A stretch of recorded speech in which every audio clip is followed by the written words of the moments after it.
Bonjour à tous, je me présente, je suis Thomas et je vous souhaite la bienvenue dans le Training Therapy Podcast, un podcast destiné à tous ceux qui souhaitent évoluer dans leur vie professionnelle et personnelle en s'inspirant de personnes au parcours motivant. Ce podcast est sponsorisé par Kinvent. Kinvent fournit aux professionnels de la santé et du sport des outils qui vont vous permettre, comme nous, d'évaluer rapidement et surtout objectivement vos patients ou vos clients. Dynamomètre de pression, goniomètre, plateforme de force, bref, des outils de laboratoire scientifique qui sont utilisables au cabinet ou sur le terrain. Je vous souhaite une excellente écoute. Salut les amis, j'espère que vous allez bien aujourd'hui. Nouveau podcast avec une invitée que vous m'avez demandé, mais à laquelle j'avais réfléchi depuis très longtemps parce que voilà, elle avait parlé sur le podcast de mon pote Vincent et j'avais trouvé ça extrêmement intéressant. Puis c'est une athlète hors pair qui a pas mal de choses à raconter. Vous vous doutez de qui je parle, à mon avis. Priscilla, merci de prendre le temps de venir discuter avec moi. On est un petit peu à l'opposé, là. Tu es aux États-Unis en ce moment, donc chez toi, il est tôt. Chez moi, c'est l'après-midi. Comment ça va? Ça va et toi? Merci de ton invitation surtout. Eh ben, merci à toi d'y avoir répondu. Moi, ça va toujours, toujours la forme, toujours content de recevoir des gens comme toi. Je vais pas te poser la question de te présenter, parce qu'à mon avis, tous ceux qui écoutent te connaissent, ou du moins, si vous connaissez pas Priscilla, allez faire un tour sur ses réseaux. Vous allez découvrir qui c'est, mais vous allez de toute façon découvrir qui c'est dans cet épisode. Si je te posais comme première Je pense question, que, ouais, dis-moi. je pense que beaucoup vont découvrir que je m'appelle Priscilla surtout là. Ouais, c'est possible, c'est possible. Tu veux que je t'appelle Lia, si tu veux, si tu préfères. Non, tu peux m'appeler les deux, j'ai aucun problème avec ça. C'est juste que je sais que beaucoup ne savent pas que je m'appelle Priscilla. Eh ben, moi, je sais, tu vois. En plus, c'est pas le. Toi, t'as mis un Y et tout dans ton nom Instagram, mais c'est Priscilla classique hein, Ouais. sur l'orthographe normale. Au lieu de te demander de te présenter, si je te demandais, c'est un peu difficile comme question, peut-être que tu y as déjà réfléchi, parce que je t'ai envoyé une espèce de petite trame hier. Si je te demandais de nous dire qu'est-ce qui te fait vibrer dans la vie, qu'est-ce qui t'anime directement, question directe. Comme ça, on pourra comprendre qui t'es déjà Je profondément. ne sais pas si je pense que ma réponse, ça va être un peu bateau, mais ce qui me fait vibrer, c'est la vie en général. La vie, les émotions, la nature, les gens. Mais je dirais ouais, surtout tout ce qui va être émotion. C'est ça qui me fait le plus vibrer. Quand est-ce que tu ressens les plus grandes émotions? J'ai une petite idée vu ta pratique sportive, mais à mon avis, il y a quand même d'autres choses. Est-ce que tu ressens des émotions tous les jours? Est-ce que tu cherches ces émotions? Et quelles sont vraiment les émotions qui te portent, quoi, si on devait rentrer dans le détail?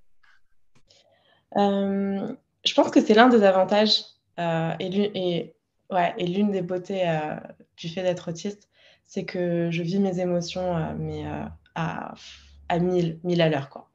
Et chaque émotion, elle est hyper intense comparée à la moyenne des gens. Et donc, du coup, tout ce qui va être la joie, ça va être décuplé. Alors, bien sûr, tu as le contraire, hein, donc tout ce qui va être tristesse est décuplé, mais toutes ces émotions comme l'amour, la joie, la fierté, tout ça, c'est décuplé et c'est magnifique à vivre. Franchement, c'est magnifique à vivre. Donc ouais, c'est quelque chose que je kiffe vivre au quotidien, du coup. Tu as soulevé un point, peut-être que les gens ne savaient pas, parce que si on te suit, on le sait. Et après, t'en parles pas non plus tous les jours, mais voilà, moi, je le savais. Non, c'est vrai que c'est un sujet que je n'aborde pas spécialement énormément sur mes réseaux sociaux. J'avoue que j'ai encore un peu du mal. Voilà, j'ai aucun problème avec le fait que les gens le sachent. Au contraire, c'est même moi qui l'ai dit publiquement parce que j'en avais besoin. J'avais besoin de le dire, j'avais besoin d'en parler parce que j'avais l'impression tu sais, d'un peu de me cacher et de mentir aux gens sur qui je suis vraiment. Mais en soi, c'est vrai que j'en parle pas spécialement tous les jours. Désolée, ça c'est mon chat.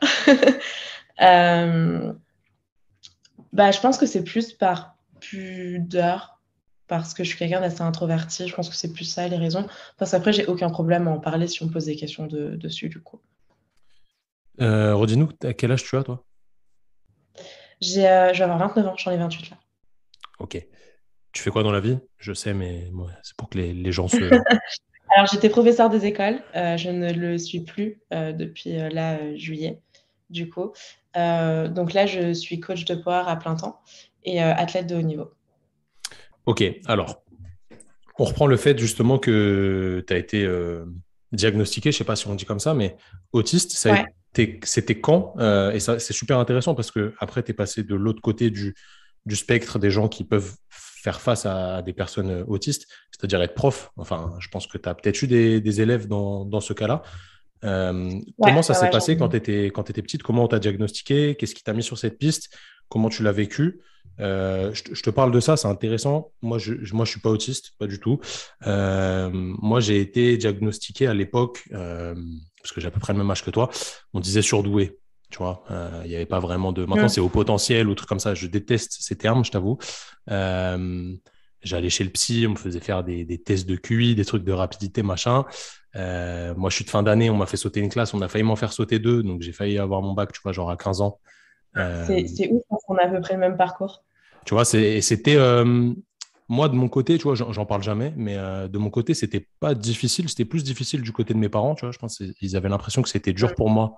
Alors que, bon, c'est juste de changer de classe, tu changes de pote, tu t'ennuies à l'école, à côté, tu es un peu hyperactif, etc. Comment toi, tu as vécu le truc et comment ça a commencé? Comment tu as mis sur cette piste-là?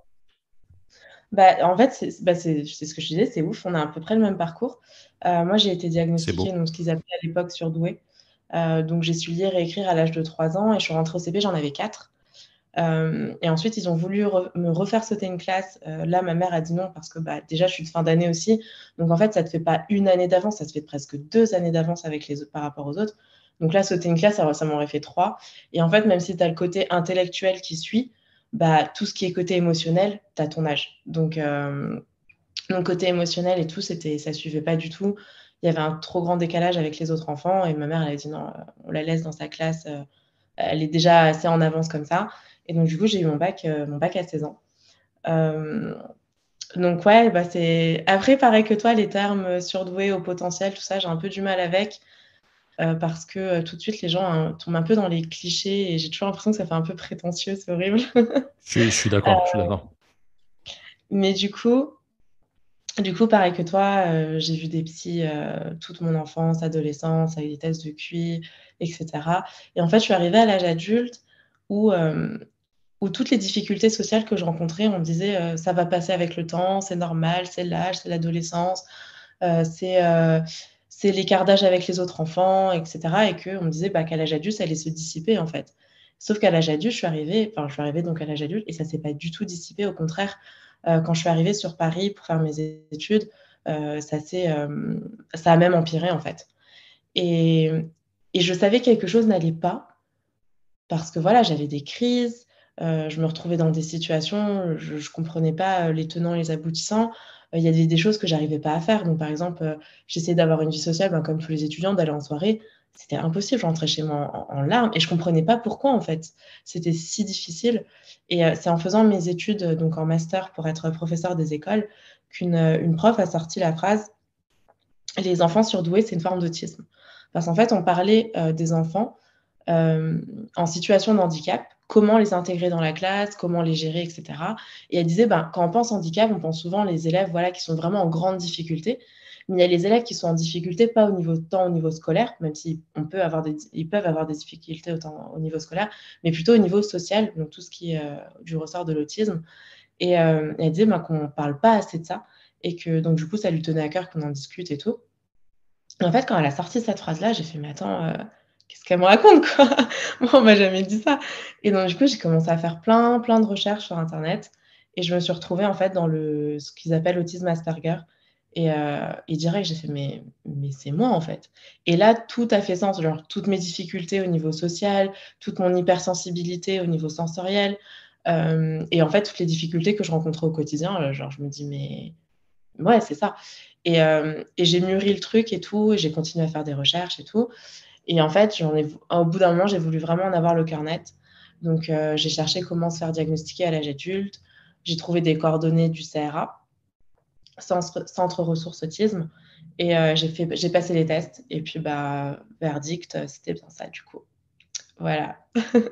Et maintenant, tu es en train de te dire, merde, je vais peut-être aller faire les Non, tests. non, non, parce que tu vois, si je rebondis de mon côté, moi, j'ai arrêté enfin, mes parents ont arrêté de chercher autour de ça quand j'avais genre 10 ans, je pense, tu vois, fin de primaire, enfin, fin de primaire, début de collège plutôt. Je sais pas si à 10 ans on est en début de collège, mais bref. Ouais, ouais, Euh, c'est ça. C'est M2, et, 6e, quoi. et en fait, je me suis Depuis que je suis petit, j'ai l'impression que je sais que je suis différent dans ma façon de réfléchir. Et pour Mm. autant, je m'adapte très bien socialement, tu vois. Donc, Ouais, ça, c'est cool. Moi, je pense qu'en c'est fait, moins gênant, tu vois.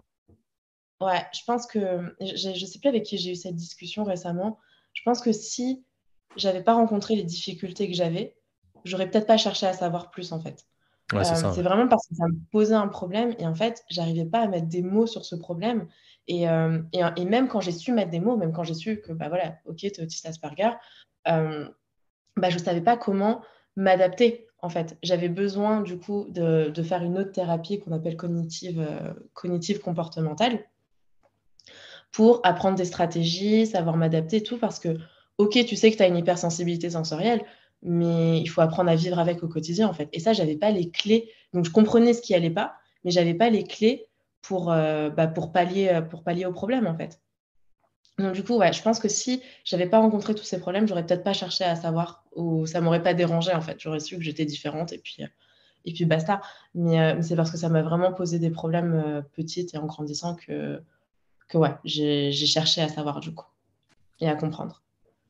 Et du coup, à partir du moment où tu as compris, où tu es allé voir les spécialistes de l'autisme, etc., qu'est-ce que ça a changé en fait de dire, OK, bah, je suis autiste, ça change quoi?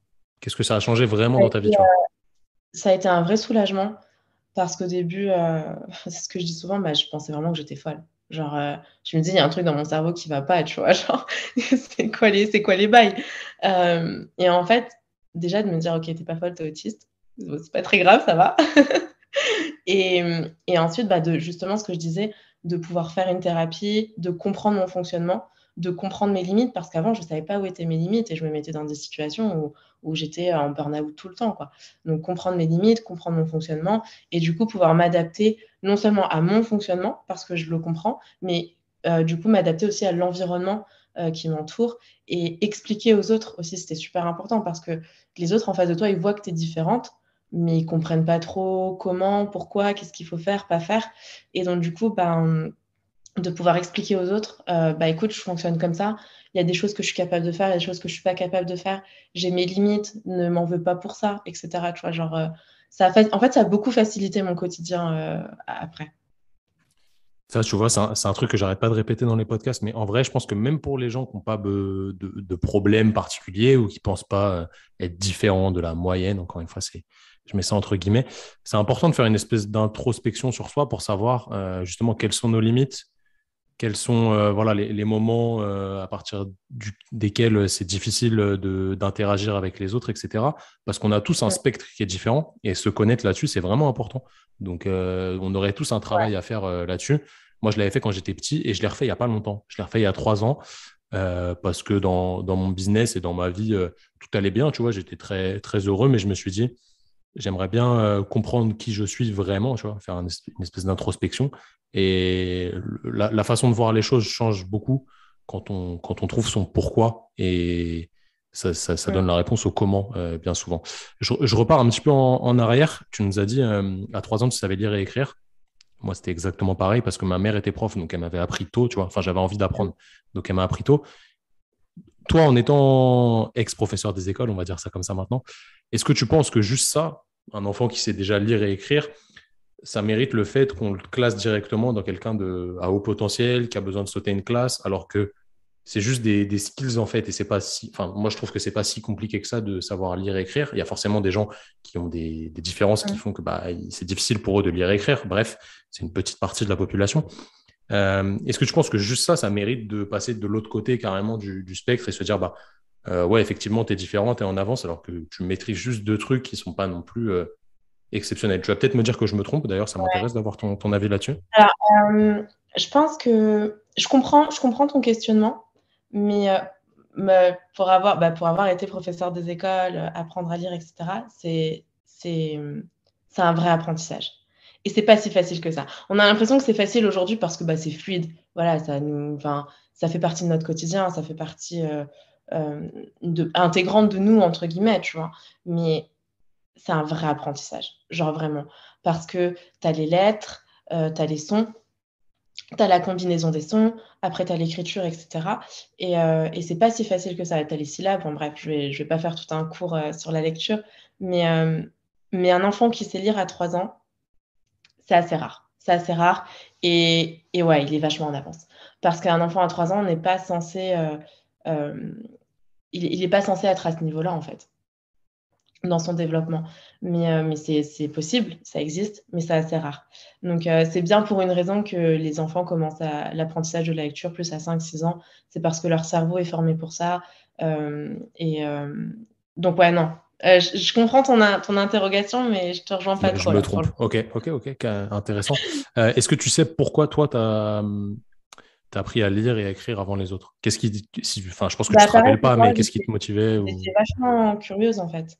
Moi, tout ce qui était, quand je voyais les adultes, je voulais faire exactement pareil et donc du coup, apprendre à lire et écrire, moi, je voyais mon père. Mon père, c'est quelqu'un qui lit énormément. Genre, je sais pas combien de bouquins à la maison, et j'ai ce même toc que lui où j'ai plein de livres partout, j'achète plein de livres et même si je les lis pas tout de suite, je les lis au fur et à mesure et d'avoir vu mon père comme ça, je voulais apprendre. Je voulais savoir, lire et puis je voulais plus que ma mère me lise les histoires, je voulais les lire moi-même, quoi.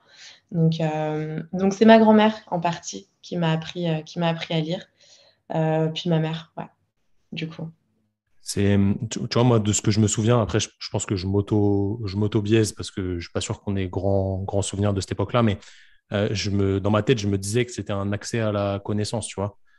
Que Mmh. si tu savais pas lire, tu n'avais pas accès à se connaître plus de trucs et justement pouvoir grandir pour être au niveau des adultes. C'était plus ça Ouais. Moi, c'est ça, j'ai dans mon toujours idée. voulu être très, très autonome, et donc du coup, pour être autonome, tu es obligé de savoir lire et écrire et que ce soit plus tes parents qui qui te le fassent, du coup.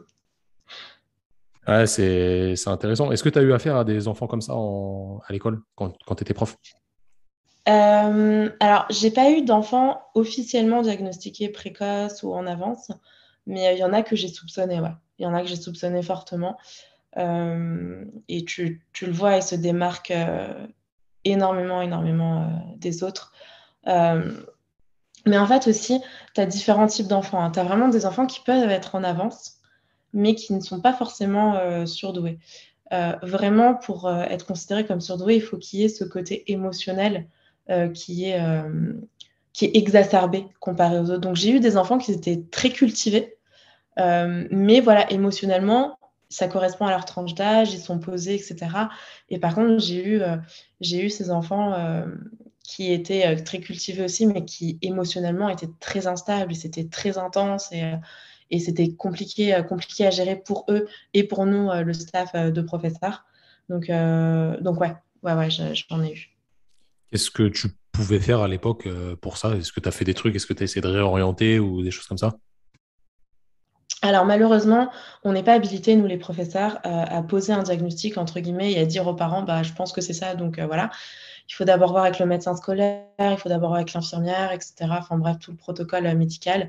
Évidemment, infirmières et médecins ne sont jamais là dans les écoles, donc c'est toujours compliqué. Hem et c'est toujours compliqué aussi d'outrepasser, ses droits parce que ça peut te retomber dessus. Hem mais donc ouais, j'ai pas fait énormément grand-chose à ce niveau-là, même si, tu essayes toujours de glisser quelques infos aux parents, l'air de rien. Mais sinon, moi, en tant que prof, ben, tout de suite, je me sens très proche de ces enfants-là et je ressens leurs difficultés parce que j'ai eu les mêmes, en fait. Difficulté à gérer tes émotions, difficulté, à interagir avec tes pairs, à comprendre leurs émotions aussi, comment, interagir avec eux. Donc heu donc ouais, c'est vrai que c'est des enfants auxquels je prêtais peut-être beaucoup plus attention au niveau émotionnel et auxquels je donnais, beaucoup plus de «billes» entre guillemets, pour qu'ils comprennent, hem, leurs émotions, que c'est pas si grave que ça, apprendre à relativiser parce que les enfants, qui sont comme ça, ils ont beaucoup de mal à relativiser. Genre, pour eux, ils sont en train de vivre une fin du monde, mais vraiment, c'est vraiment une fin du monde, quelque chose qui s'écroule en eux. Et il faut leur faire comprendre que c'est pas si grave que ça, que tu comprends, tu es dans la bienveillance, que tu comprends ce qu'ils ressentent, mais que c'est pas si grave que ça et et qu'il faut aller de l'avant, quoi. Du coup, toi, tu as réussi à contrôler peut-être pas toutes tes émotions parce que c'est un long chemin évidemment, mais est-ce que tu as réussi à contrôler ce spectre-là de l'autisme en faisant justement un travail cognitivo-comportemental, comme tu as dit tout à l'heure, ou tu as encore beaucoup de taf à faire là-dessus? Je vais mettre du lien après avec le sport parce que c'est intéressant justement dans ta pratique sportive. Alors franchement, c'est quelque chose dont je suis extrêmement fière aujourd'hui. C'est le chemin que j'ai parcouru depuis que j'ai eu le diagnostic jusqu'à aujourd'hui parce que la l'IA qu'on voit aujourd'hui, c'était pas la l'IA du début, qui l'a su, qui s'effondrait tout le temps parce que, bah, justement, j'avais beaucoup de mal à gérer mes émotions, tout ce qui était sensoriel. Aujourd'hui, je dirais que ça va beaucoup, beaucoup mieux. C'est quelque chose que j'arrive à gérer. Avant, pour donner une fréquence, j'avais des crises presque tous les jours, alors que là, j'ai des crises, très, très rarement, peut-être, 1 fois tous les 2-3 mois, quoi. Là, la chose qui va être la plus dure à gérer pour moi aujourd'hui, c'est, quand je suis vraiment dans un état de fatigue, parce que je pense qu'on n'en parle pas assez, quand on a un handicap, et surtout un handicap invisible et dont l'autisme, hem, c'est cette fatigabilité chronique. Donc on est souvent beaucoup plus fatigué que les autres parce que tout ce qui, toi, va te coûter, je sais pas moi, 1 de batterie, moi, ça va m'en coûter le double à chaque fois. Hem, donc du coup, ça va être plutôt de gérer mes émotions et surtout les imprévus quand j'ai déjà un état de fatigue et de stress avancé. Donc ça, je suis en train de travailler dessus. Mais sinon, dans la vie de tous les jours, ouais, j'arrive beaucoup mieux à gérer aujourd'hui. Donc ça, j'en suis extrêmement fière parce que c'était pas facile. Bah, carrément, ouais. Après, ce que je disais, mettre du lien avec ton sport. Est-ce qu'à l'époque, où tu n'avais pas fait ce travail, je sais pas si tu avais déjà commencé la force athlétique à l'époque? Alors j'ai commencé en fait, j'ai tout commencé en même temps. J'ai Tout commencé, d'un coup, à le être package, quoi. professeure, ouais. J'ai commencé à être professeure, j'ai commencé la force et j'ai su mon diagnostic, vraiment la même année, à peu Et près donc comment ça se passait quand tu ratais une barre à l'entraînement, genre une barre que tu attendais depuis et longtemps? le monde s'effondrait. Ah mais genre, le monde s'effondrait. Mais genre vraiment, c'était la fin, ouais, c'était la fin du monde dans ma tête. Je j'acceptais pas, je me mettais à pleurer, je disais que j'étais nulle, que j'y arriverais jamais. Ouais, vraiment, je me dévalorisais de fou. Hem, donc ouais, c'était compliqué à gérer. Compliqué à gérer pour moi et pour le coach, je pense. C'était quoi l'émotion qui prédominait selon toi, si tu arrives à mettre des mots dessus? La colère, la colère, ouais. La colère et la tristesse, mais surtout la colère. Est-ce que tu La colère, as... Ouais, vas-y, je te pardon. laisse. Vas-y. Non, la colère parce que quand j'ai commencé la force athlétique, je suis tombée amoureuse de ce sport, mais ma motivation, je pense qu'elle était, je le faisais pas pour les bonnes raisons. Je le faisais pour, prouver aux autres que je valais quelque chose parce que j'ai eu l'impression toute ma vie de ne rien valoir, dû à mon handicap, au fait que j'avais pas d'amis, que j'arrivais pas à maintenir des amitiés et cetera. Et j'avais l'impression que je devais prouver ma valeur et donc du coup, quand je loupais des barres, bah, je ressentais de la colère parce que ça me rappelait justement que, ben, je vaux rien en fait. J'avais la sensation de vraiment rien valoir dès que je loupais une barre et ça a été un process, un travail à refaire, avec mon coach à l'époque qui m'avait dit justement, hem: «Tu aimes gagner, mais tu aimes pas t'entraîner». Et en fait, ça pour moi, ça veut tout dire. C'est vraiment, je voulais gagner, je voulais prouver, mais j'aimais pas tant ça le process et m'entraîner et les échecs et cetera et ça a été vraiment un, mmh, un processus et aujourd'hui, j'adore m'entraîner alors qu'au début, j'aimais pas ça. C'est fou quand même, hein, de dire ça. Bah, c'est bien, ça prouve qu'il y a une évolution qui est pas juste physique et qui est aussi interne, vraiment profonde, tu vois. Et c'est ça qui est beau aussi avec Ouais, le sport parce que ça rentre dans ce processus-là. Pour moi, c'est vraiment une école de vie, le sport. de fou, Pour, de pour fou. tous ces gaps-là, c'est vraiment incroyable. Alors, surtout que tu fais un sport que les gens qui ne connaissent pas, qui sont vraiment peu éduqués là-dessus, pourraient se dire, ouais, c'est un truc, faut pas être très cérébral pour ça, etc. Mais en fait, pas du tout. T'en es l'exemple Ouais, même. C'est très intéressant. Tu peux nous dire vite fait tes perfs pour ceux qui savent pas. Enfin, moi, je sais parce que j'ai fait ma petite enquête avant, tu vois, j'ai regardé tes dernières perfs là. Je fais un petit distinguo. Le powerlifting, c'est squat, deadlift, bench, donc développé couché, mmh, et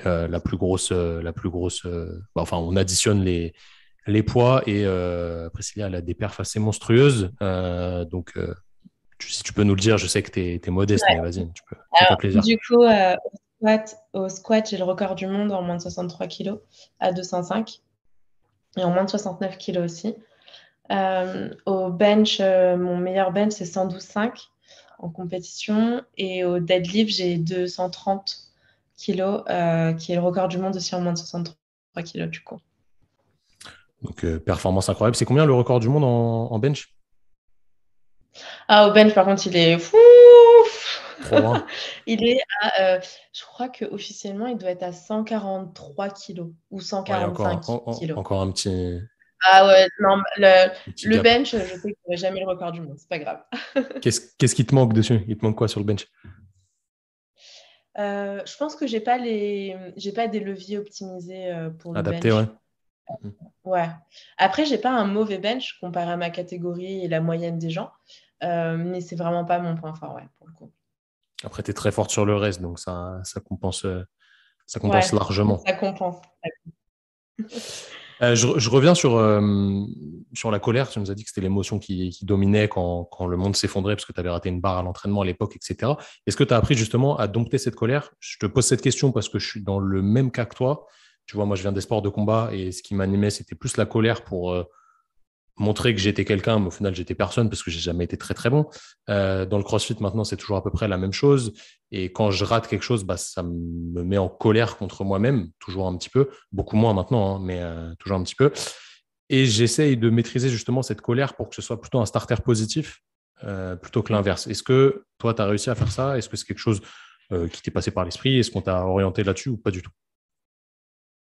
Euh, alors, du coup, alors, il y a deux choses qui rentrent en compte.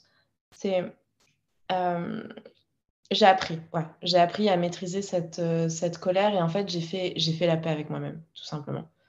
Ça a été long, mais j'ai fait la paix avec moi-même en me disant, bah, l'échec fait partie de la vie, ça fait pas de toi quelqu'un de mauvais ou quelqu'un de nul ou quelqu'un qui a moins de valeur que les autres et que tout le monde échoue. Et en fait, déjà, poser ces mots-là et faire la paix avec moi-même et comprendre que bah, c'est le chemin, il est comme ça, en fait, il sera pas toujours tout rose, ça m'a beaucoup apaisé déjà.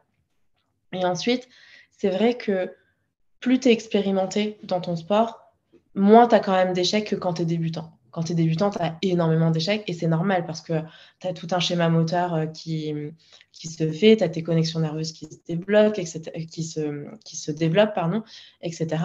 Tu apprends quelque chose, donc forcément, euh, il y a plus de il y a plus de prise de risque et d'échecs possibles. C'est vrai que quand tu commences à être expérimenté, tu as quand même moins d'échecs à l'entraînement parce que tu sais plus ou moins de quoi tu es capable, tu sais où t'arrêter, tu sais où t'es tes limites, voilà, tu te connais quand même beaucoup mieux et tu maîtrises beaucoup mieux le mouvement aussi.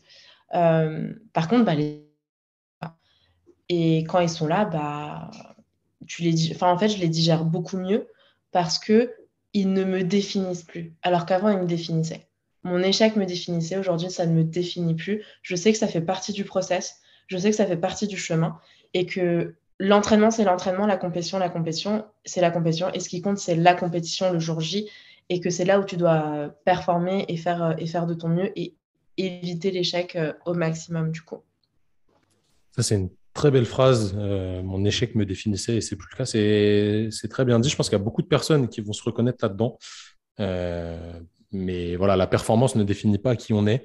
La performance, c'est juste la photo à un moment T de ce qu'on est capable de donner dans telle ou telle condition. Mm. Donc, c'est pas qui on est. C'est super bien que tu dis ça, franchement. Ouais, Très belle ouais, phrase, mais belle citation, hein.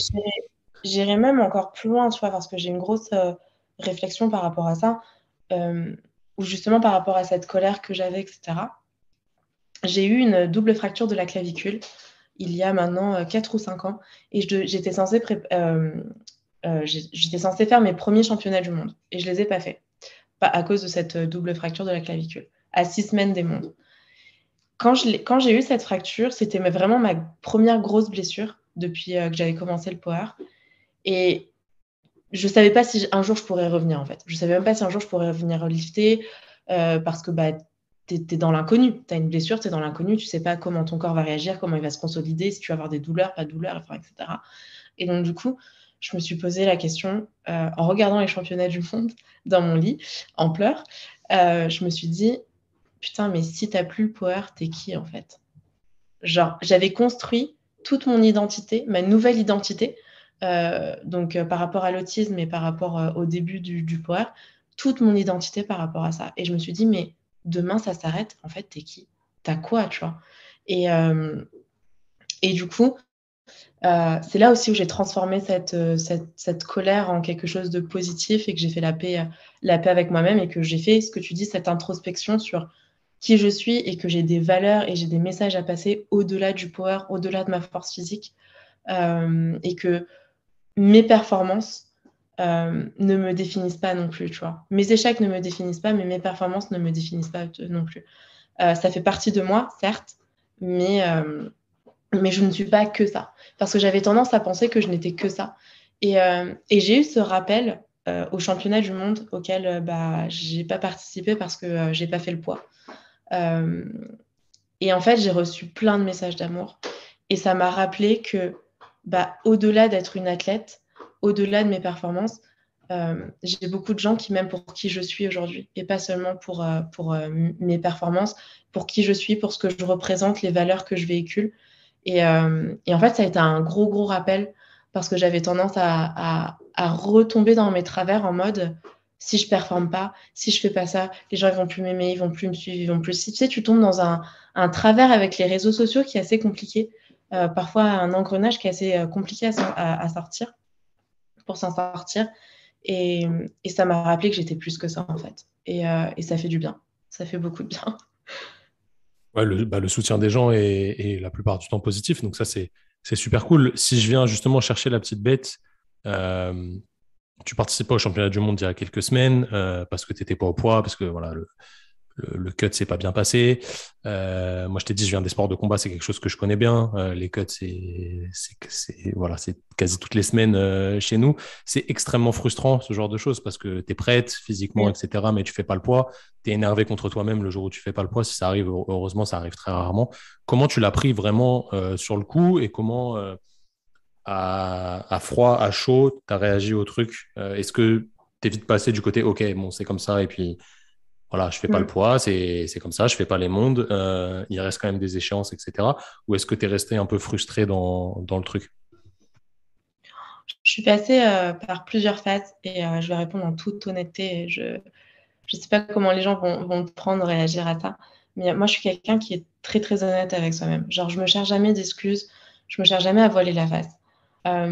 C'est extrêmement bizarre parce que j'avais un pressentiment sur ces mondes, mais je savais pas exactement quoi dire. Je savais pas si ça allait bien se passer, mal se passer, mais je savais pas du tout que je ferais pas le poids, mais il y avait un truc qui me disait que ça allait être différent et donc du coup, bah, j'ai pas fait le poids et alors sur le coup, extrêmement dur à encaisser parce que, bah, tu te dis, que tu as fait le voyage, comme tu dis, que tu es prête, hem, tu t'es entraînée dur pour et tu as pas cette chance de monter sur la plateforme, tu vois?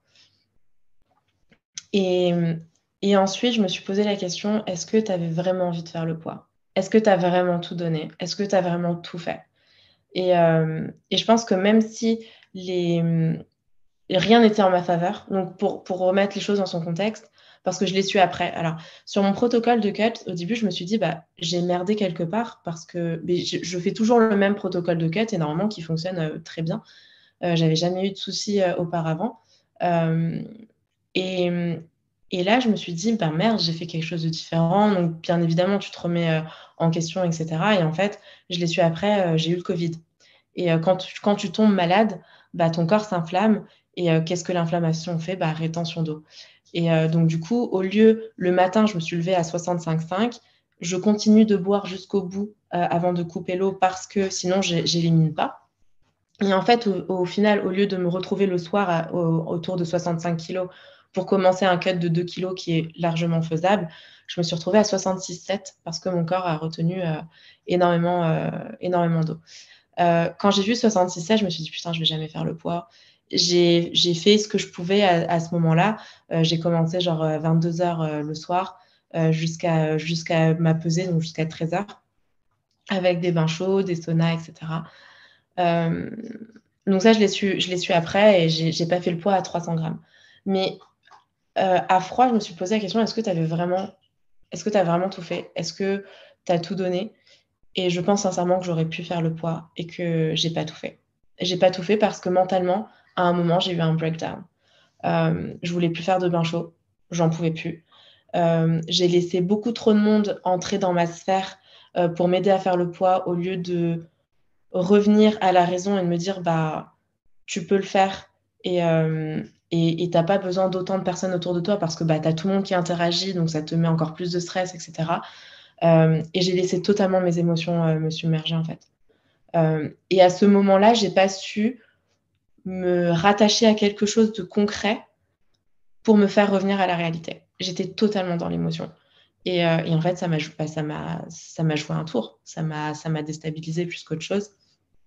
J'ai pas su me rattacher au fait que, bah, putain, en fait, si tu fais pas le poids, Lia, genre, tu fais pas la compète. Genre, j'étais incapable de me dire ça. Genre, j'ai pas essayé de, je sais pas, penser à mes parents, penser à mes coachs, penser à ma famille, penser à mes proches qui me soutiennent, qui sont là, penser à tous les entraînements que j'ai faits pour me dire, putain, mais non, en fait, il faut que tu fasses le poids là. Faut que tu y ailles. Genre, reviens à la raison. Faut que tu reviennes là. Euh, et ouais, et donc, du coup, je pense que d'un côté, sur le coup, j'ai pensé tout donner.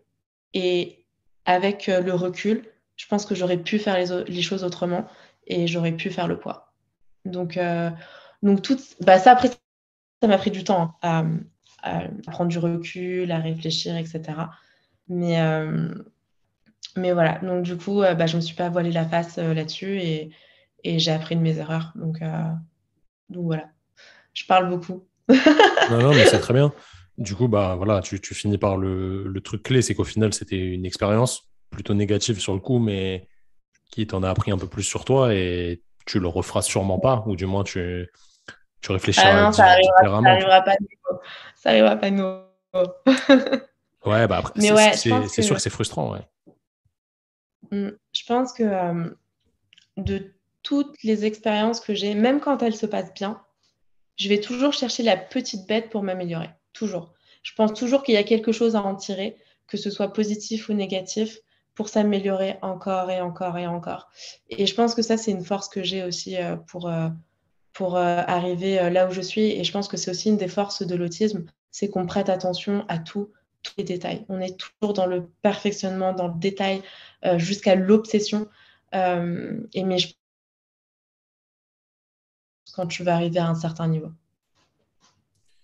C'est, mais c'est ça qui te fait progresser aussi, tu vois. Si à chaque fois tu vas chercher le petit détail en plus, c'est que tu as envie de t'améliorer et que tu cherches à le faire. C'est que tu as de la réflexion sur toi-même. Mais je pense que de toute façon, tous les gens qui performent vraiment, ils vont chercher ce petit truc en plus et ils ont cette façon de réfléchir. Je sais pas s'il y a des gens qui sont émotionnellement comme toi ou dans ton cercle de sportifs proches.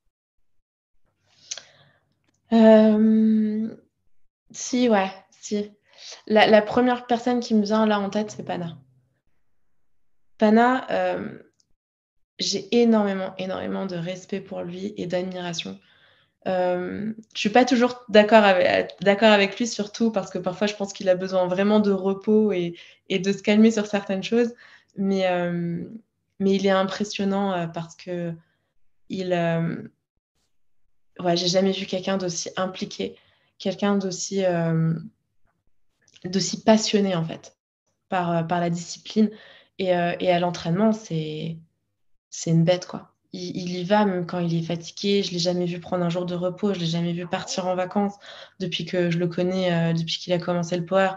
Euh, c'est ouais, et il a la même intensité pour tout ce qui est perfectionnement, tout ce qui est détail.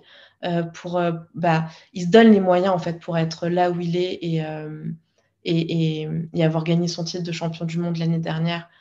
Euh, Là, par exemple, au championnat du monde, pareil, il avait le Covid, donc on l'a su après hein, seulement. Mais il avait le Covid, donc moi j'ai déclaré les symptômes un peu plus tard que lui. Lui les avait déclarés avant. La veille de sa compète, il avait de la fièvre. Il a quand même fait le cut. Il s'est quand même présenté alors qu'il savait que bah, il serait pas au top de ses performances et que c'était le champion du monde et que tout le monde venait après lui. Il a fini cinquième. Euh, Combien de personnes l'auraient fait? je suis pas sûre que beaucoup de personnes auraient dit, je suis persuadée que beaucoup de personnes auraient dit, écoutez, je suis désolée, je fais pas la compète parce que je suis malade, tu vois. Il y a quand même été. Et pour moi, et sur plein de choses comme ça, même quand certaines fois il avait des blessures, il a quand même fait des compètes. Enfin, parfois je trouve que c'est trop extrême aussi, mais ça force le respect. Ça force le respect sur beaucoup de choses. Donc voilà. Ok, je vais essayer de l'inviter pour discuter avec lui s'il est ouvert à la discussion. Mais je Allez, pense que oui. ouais. Et puis émotionnellement aussi, je me retrouve beaucoup en lui. C'est quelqu'un qui, même s'il le montre pas, il est très très sensible. Donc voilà. Ouais, Mais je pense que vous aurez une bonne conversation. ouais, c'est intéressant ça, tu vois, parce que je reviens au truc des émotions là, dont on parlait au début. Tu as des gens qui vont montrer, alors sans vouloir le montrer, tu vois, leur hypersensibilité, leur hyperémotivité, je sais pas si ça se dit, le fait qu'on soit très émotif, ça se voit, tu pleures, etc. Et il y a des gens qui vont rester poker face parce qu'ils veulent pas se faire déborder justement par ces émotions-là. Et genre, tu leur fais un cadeau, ils sont contents, mais juste ils sourient, mais au fond d'eux, ils sont archi contents, tu vois. Et ils vont juste sourire, et toi, tu vas peut-être te dire, bah, putain, il saute pas de joie, quoi. Je sais pas s'il est content. Et tu vois, moi, je me retrouve vachement là-dedans. Quand les gens me font des cadeaux ou me font des trucs qui me font plaisir, je suis grave content. Vraiment, au fond de moi, je suis super content. Je suis le mec le plus heureux du monde. Mais ça se voit pas de ouf. Et pareil, quand je vais être très triste, ça va pas se voir, tu vois. On essaye de rester. Mais c'est pas volontaire, hein. Je pense que c'est le chemin de vie et tout qui a fait ça comme ça. Ouais. Et pour éviter de se Après, faire déborder. Ouais. après, je me demande, alors ça, c'est encore une autre réflexion. Je me demande, est-ce que c'est pas une histoire de genre aussi, féminin, masculin, Ouais, je euh, sais pas. Ouais, et peut-être. une histoire de société, parce que c'est vrai que la société, quand même, on est vachement, pour les hommes, il faut pas montrer les émotions, faut Faut pas pas, être tu vois, fragile. Ouais. très patriarcal, etc. Est-ce que c'est pas un mix de tout ça aussi? Parce que c'est vrai que les femmes, en général, sont quand même beaucoup plus euh, dans la démonstration, entre guillemets, alors pas toutes, hein, faut pas généraliser, mais c'est vrai qu'on est beaucoup plus dans la démonstration que les hommes. Et je pense que la société aussi n'aide pas forcément là-dessus. Pour les hommes, je pense qu'il y a beaucoup de choses à travailler encore. Voilà, enfin, un homme qui pleure, un homme qui montre ses émotions, ses sentiments, tout de suite, c'est un mec fragile. Enfin, tu vois, genre les clichés du patriarcat. Euh, je pense que malgré nous, même si on a conscience de ces choses-là, on peut être un peu conditionné. Enfin, c'est une réflexion. Voilà, c'est une petite réflexion là-dessus. Et après, bien sûr, D'ailleurs, il y a une histoire de c'est fort personnalité. probable. Non, mais c'est Mm. fort probable, hein. Mais après, tu vois, je pense s'il est comme moi, on est comme ça depuis qu'on est petit. Donc, c'est pas un truc qu'on a travaillé, tu vois, en étant adulte et en se disant non, faut pas montrer, etc. Donc, ouais, mais c'est sûrement la Mm. société qui fait ça aussi. T'as sûrement raison. C'est une bonne explication, à Ouais, mon avis. enfin, c'est une probabilité, tout comme tu dis, hein, ça peut être juste un trait de personnalité qui est comme ça. Hein. Après, t'as des mecs Voilà, qui sont démonstratifs là-dessus, hein. ouais. Je pense que comme je te disais, moi, je suis très expressive au niveau de mes émotions, mais d'un autre côté, je suis très, très introvertie. Tu vois, donc, et c'est pas la société, c'est juste ma personnalité qui est comme ça. Donc, t'as des mecs qui sont introvertis, hein, c'est tout. C'est sûr, c'est sûr, c'est sûr.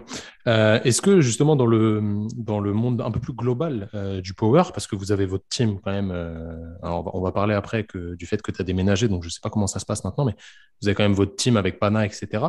Est-ce que tu as Mm. des amis dans le monde du power autres que votre team? Est-ce qu'il y a des gens avec qui tu t'entends bien, le feeling passe bien et d'un point de vue voilà, émotionnel, rapport affectif, etc., il y a des trucs que tu retrouves chez certains athlètes, peut-être même d'autres pays, ou pas trop, vous restez un peu en team, soudé, etc. C'est une question qui me vient comme Alors, ça, je ne l'avais pas préparée celle-là. il n'y a pas de souci, t'inquiète. Alors, c'est vrai que quand j'ai commencé le power, moi, j'étais très isolée parce que le power, c'était pas du tout. Il y a le power il y a de 7 ans, c'est pas le power d'aujourd'hui. Hein. Il y avait très peu de présence sur les réseaux sociaux. C'était un peu un sport pas du tout connu. Alors, c'est pas encore hyper connu aujourd'hui, mais beaucoup plus qu'à l'époque. Euh, et du coup, moi, je m'entraînais toute seule. Et c'est lors d'un championnat du monde, je crois que ça devait être championnat du monde, championnat de France, pardon. Je crois que ça devait être mes deuxièmes championnats de France où j'ai rencontré Pana et sa copine que j'appelle Nistou, Yanissa. Et en fait, de fil en aiguille, on a commencé à discuter. On était vraiment dans le même délire, enfin, tous passionnés, etc. Où on s'est dit, bah, pourquoi pas commencer à s'entraîner ensemble de temps en temps. Donc, on a commencé à s'entraîner de temps en temps ensemble parce qu'on est tous les deux d'Île-de-France. Et puis après, on s'est dit, on en a marre des salles commerciales, en fait. Pourquoi on ne fait pas notre petit truc entre nous? Au moins, personne ne nous fait chier pour la manésie, personne ne nous fait chier parce qu'on fait du bruit quand les barres, elles retombent. On a du matériel calibré, quelque chose qu'on ne trouve pas dans les salles commerciales. On peut mettre notre musique quand on veut, enfin bref, les horaires qu'on veut. Donc, on a investi dans du matos, on a investi dans la location d'une salle, et petit à petit, tu as Pana, donc au début, c'était moi, Pana et Anissa. Puis tu as eu Guti qui s'est rajouté, puis tu as eu Rick, puis tu as eu Max. Enfin voilà, après, le groupe a grandi. Entre-temps, tu as des personnes qui sont parties aussi, tu as des personnes qui sont rentrées plus tard. Enfin bref. Mais c'est vrai que le cœur du noyau est toujours là. Et je me suis perdue dans le fil de ma pensée. Est-ce qu'il y avait des gens extérieurs Du avec coup, qui tu t'es bien entendu, ouais. Ouais. Alors, par rapport aux autres, c'est vrai que moi, je mets beaucoup de distance avec le power en général. Alors, pas parce que j'aime pas les gens, mais plutôt parce que je m'en protège. Je sais que je suis ultra naïve. Ça, c'est une des caractéristiques de l'autisme, être sans filtre, sans tabou, trop honnête, parfois à nos dépens. Et en fait, j'ai beaucoup de mal à discerner les intentions des gens. Donc en fait, pour moi, tout le monde est beau, tout le monde est gentil. Vraiment. Je vis dans le monde des bisounours. Mon copain me le disait encore hier. Je sais plus, je lui disais, bah moi, je l'aime bien. Il me dit, bah oui, t'aimes bien tout le monde tant que personne ne t'a fait du mal. Voilà. Et donc, du coup, j'ai beaucoup de mal à décerner les intentions, si c'est des bonnes intentions, si c'est des mauvaises intentions. Et donc, du coup, c'est vraiment un moyen de me protéger, de mettre beaucoup de distance avec le monde du power en général. Donc, c'est vrai que moi, je ne suis pas la personne qui est le plus impliquée dans la communauté. Voilà, ouais, parce que j'ai encore beaucoup de mal. Ça, je me protège parce que j'en ai énormément souffert de beaucoup de déceptions parce que j'ai tendance à donner ma confiance très facilement et en pensant que les autres sont pareils. Et en fait, je me rends compte que les gens ne sont pas pareils et que les gens comme moi, comme Pana, comme notre groupe justement, où on est 100% comme ça, c'est assez rare. Donc oui, j'ai quand même réussi à tisser des liens avec certaines personnes qui me tiennent à cœur et qui font pas partie de notre groupe, entre guillemets, parce qu'ils s'entraînent pas tout le temps avec nous, etc., sur les réseaux sociaux. Mais je fais quand même la différence, quoi, entre ces personnes-là et vraiment les personnes de mon groupe où je sais que je peux avoir une entière confiance, les yeux fermés, quoi. Alors, c'est intéressant justement de parler des réseaux sociaux. Je voulais en parler. Aujourd'hui, tu as plus de 100 000 abonnés sur Insta. C'est ton canal de communication principal, si je dis pas de bêtises. Ouais, j'ai que Insta et c'est déjà beaucoup. C'est déjà pas mal. Je me dis, tu vois, pour quelqu'un voilà, qui a beaucoup d'émotions, qui vit les choses de manière décuplée, un petit peu comme toi, euh, comment tu gères ça, justement, cette fame, tu vois, le fait qu'à mon avis, tu reçois un nombre de messages incalculable. D'ailleurs, tu réponds à tout le monde parce que tu m'as répondu quand je t'ai proposé le podcast, alors qu'on ne se connaît pas en vrai, même si je pense qu'en réalité, on s'entendrait bien. Comment tu fais justement pour répondre à ces gens et rester actif dessus parce qu'il y a un jeu quand même avec l'algorithme, etc. Et pour toi, vu tout ce que tu fais et tout le business, je vais appeler ça comme ça, c'est pas négatif quand je parle de ça, mais qui a autour de ton image, etc. Comment tu fais pour gérer ça, sachant que voilà, c'est un monde qui est virtuel, mais ça connecte quand même les gens, tu vois, ça rapproche les gens, mais il y a tout ça, c'est quand même une grosse réflexion. Tu les utilises pas juste comme un réseau social personnel, tu vois, c'est sûr, c'est complètement pro, c'est logique. Comment tu gères ça? Alors, ça a été très, très compliqué. Enfin, c'est toujours compliqué pour moi, les réseaux sociaux. Je pense déjà dû à ma personnalité. Et ça a été un vrai travail parce que j'ai toujours trouvé que ça avait un côté très égocentrique. Et j'ai un peu de mal avec ça, mine de rien. Ensuite, j'ai du mal avec parce que ça me prend beaucoup d'énergie au niveau social. J'adore discuter avec les gens, j'adore échanger, etc. Mais c'est vrai que ça me demande... Parce que moi, quand je discute avec quelqu'un, je m'investis émotionnellement, toujours. Et donc, du coup, c'est vrai que ça peut, euh, ça peut vite me vider. Et donc, du coup, j'ai appris un peu à gérer ça. Et, Faut et pas du que je te coup, fatigue pour ta journée non plus, hein. non, non, non, t'inquiète. Bah, tu vois, par exemple, techniquement, j'ai organisé ma journée en sachant que j'avais un podcast et que ça allait me prendre de l'énergie. Bah, j'ai organisé ma journée en fonction. Donc, par exemple, moi, je suis Merci, merci, incapable, merci. je suis incapable de faire toute une journée où ça va être que des calls. Impossible. C'est 1 à 2 calls max par jour. Et L'enfer. déjà, Ouais, tu m'étonnes. pour moi, Tu c'est m'étonnes. énorme, tu vois. Donc, du coup, ouais, très, très compliqué la gestion des réseaux sociaux parce que alors c'est drôle que tu dis justement que ce soit pro ou au contraire, j'ai beaucoup de mal à réaliser que c'est pro, et que, bah, moi, je vois encore mon compte, bah, perso où j'ai envie de poster quand je poste. Si j'ai envie de faire une story, je fais une story. Si j'en ai pas envie, j'en ai pas envie. Si j'ai envie de disparaître pendant une semaine, je disparais pendant une semaine. Hem et je le vis comme ça, je le vis vraiment à mon rythme. Je me force pas à poster si j'ai pas envie de poster. Hem Si j'ai envie de poster un truc et je sais que ça va pas forcément plaire à l'algorithme ou quoi, je m'en fous, je le poste quand même et je suis vraiment dans le feeling. C'est quand j'ai envie, quand je le sens. Si j'ai besoin d'une pause, je prends une pause et oui et par contre, je tiens à répondre à tout le monde. Alors non, il y a les casse-couilles, j'y réponds plus. Les bonjour, ça va, j'y réponds plus. Mais j'essaye de répondre à tout le monde. Alors, c'est possible que je passe à côté de messages parce que parfois, je reçois pas tout. Ou parfois, tu sais, tu lis, tu dis: «Je vais répondre plus tard» et au final, c'est vrai que tu zappes. Mais c'est quelque chose que je sais pas, j'y tiens parce que, je me dis: «Bah, la personne, elle a pris le temps de t'écrire un truc et ben, pour moi, je suis obligée de lui rendre un minimum ce temps-là», tu vois? Je suis obligée de même si c'est un cœur, même si c'est un like, même si c'est un merci, bah, j'y tiens. J'y tiens, ouais. On va pas se mentir, enfin, moi, je trouve ça quand même, à notre petite échelle, nous, on a un peu plus de 30 000 abonnés, donc tu vois, il y a quand même beaucoup moins que toi. Euh, c'est quand même fatigant. Ouais, bah, je suis tout le temps sur mon téléphone. Je suis tout le temps sur mon Est-ce que tu téléphone. sais, ça c'est une question que je pose à tous mes invités qui est terrible. Est-ce que tu sais combien de temps par jour tu passes sur ton téléphone ou pas? Alors là, j'ai réduit, j'avais mis, tu sais, une limite, Ouais. heu, que j'avais tendance à dépasser avant, mais qu'aujourd'hui je dépasse pas, qui une limite qui est à 4 heures d'Instagram par jour. Donc là, je la dépasse pas, donc je sais pas, je pourrais pas te dire, mais je pense bien 2-3 heures, ouais. Bien deux 2-3 trois heures heures. sur Insta? Ouais, par jour, ouais. Ok. Bon, c'est. Après, tu vois, en fait, ça me... quand j'y réfléchis, je me dis, putain, c'est énorme parce que 2-3 heures dans la vraie vie, tu peux faire plein de trucs. Mais vu que pour moi, même si toi, tu as l'impression, enfin, tu me dis que c'est personnel. Oui, évidemment, il y a des choses personnelles que tu mets sur ton Instagram, mais pour moi, ça reste quand même professionnel ou du moins à visée de développement, tu vois, ton Insta. Donc, ça Mmh. me choque pas tant que ça, dans le sens où c'est une espèce de partie de ton travail. Donc, Mmh. voilà, c'est pas déconnant. Moi, je t'avoue, j'ai mis la limite à 45 minutes d'Insta par jour. Je la dépasse tous les jours de 10-15 minutes, parce que des fois, je mets du temps. En Bretagne, le réseau, il est pourri, donc des fois, ça met du temps à poster.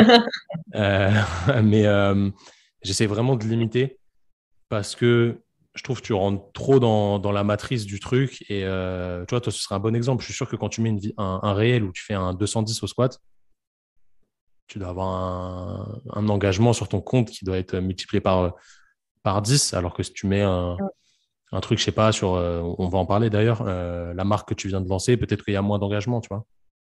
Ouais, beaucoup moins, ouais. Ouais, c'est sûr. Est-ce que tu arrives à pas rentrer dans ce jeu-là ou est-ce que c'est difficile? Alors franchement, vraiment, je regarde plus. Alors j'ai essayé, j'avais vu, j'avais fait un call avec une community manager justement pour faire un truc beaucoup plus pro et cetera, les statistiques et tout et en fait, je me suis dit: «Ça me ressemble tellement pas, ça me ressemble tellement pas» et je crois que je veux pas perdre ça. Je veux pas perdre ce côté spontané, ce côté honnête, ce côté, feeling. Heu, Tant pis si ça fait moins pro, mais je veux pas être là à programmer mes posts, à programmer mes trucs. Je peux pas. En fait, ça c'est tellement, à l'encontre de ma personnalité que je dis: «Tant pis, tant pis». Donc non, je rentre pas du tout dans le jeu des likes, des commentaires et tout. Après oui, je vois quand un post a moins marché et tout, mais bon, je bah, c'est pas grave, moi j'avais envie de le faire. Ça m'a fait plaisir, ça m'a fait du bien. Moi, par exemple, quand j'ai lancé ma marque, hem, j'ai fait en trois réels parce que c'était trop long en un. Alors ça a pas spécialement marché, Je crois que j'ai dû avoir 1000 likes pour un et moins de 1000 likes pour un truc, alors que pour 100K, c'est voilà. Alors que la plupart de mes posts sont entre 8000 et 10 000 likes en général, et très peu de commentaires. Et bah, franchement, j'étais trop fière. J'étais trop fière parce que, de un, j'ai annoncé publiquement que je lançais ma marque. De deux, j'ai parlé face cam. Et mine de rien, moi, parler face cam, c'est quelque chose que je fais jamais sur mes réseaux. Tu me vois jamais sur une vidéo en train de parler, même en story. Donc, d'avoir fait ça, pour moi, j'étais trop fière. Et j'ai dit, tant pis si j'ai pas de like dessus, en fait. Parce que j'étais juste fière d'avoir osé le faire et de l'avoir fait. Et que pour moi, le rendu, il était bien, quoi. Voilà. Donc non, je rentre pas dans ce jeu-là, du coup. C'est top parce qu'au final, c'est ce que je pense que les gens aujourd'hui, ils attendent plus, tu vois, de l'authenticité. Ça te rend plus humaine et plus abordable peut-être. Et c'est peut-être pour ça qu'il y a autant d'engouement autour de ce que tu fais. Et tant mieux. Parce que je suis sûr que si, tu vois, si on te rencontre dans la vraie vie, tu es une des personnes, à mon avis, les gens vont dire, bah ouais, t'es pareil en fait en vrai que sur tes réseaux. Et ça, c'est que Ouais, tu t'es j'ai pas toujours eu déguisé, tout ça. j'ai toujours eu cette remarque-là. Après, peut-être que les gens n'osent pas me dire le contraire non plus. Non, je pense que Mais quand les gens te disent ça, c'est la réalité. Après, moi, je sais que voilà, il y a pas mal ouais. de gens qui Bah, jouent des après, rôles. après t'as toujours les haters, mais ouais, Ouais, en mais général, j'ai normal. toujours quand même de bons retours. Qu'est-ce qu'ils te disent, toi, les haters? Ouf, beaucoup de choses. C'est quoi Euh, le truc le plus fréquent? Ouais, je m'en doute, mais le plus fréquent, c'est que je suis dopée. Voilà, c'est le plus fréquent, c'est que je suis dopée. J'ai eu des remarques sur mon autisme en disant que je mentais, que c'était pas vrai, que j'étais pas du tout autiste et que je racontais ça pour que les gens aient pitié de moi. Ouais, non, mais ça va loin. Et ensuite, il y en a quand même qui me disent que je suis hautaine et que j'ai pris la grosse tête.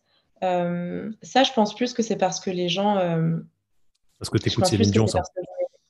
Comment? Parce que t'écoutes Céline Dion.